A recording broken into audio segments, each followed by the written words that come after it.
जी। अस्सलाम वालेकुम। मेरा नाम डॉक्टर वसीम है और मैं कंसल्टेंट पल्मोनोलॉजिस्ट हूँ।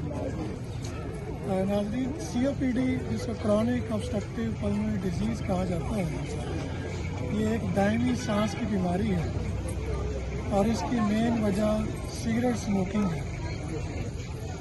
इसके अलावा घरों के अंदर जो लकड़ियों का चलाया जाने वाला चूल्हा, कोयला जलाया जाने वाला, और इसके अलावा जो आउटडोर पोल्यूशन है जिसमें गाड़ियों से उठता हुआ धुआं और फैक्ट्रियों से उठता हुआ धुआं इसकी मेन वजह है।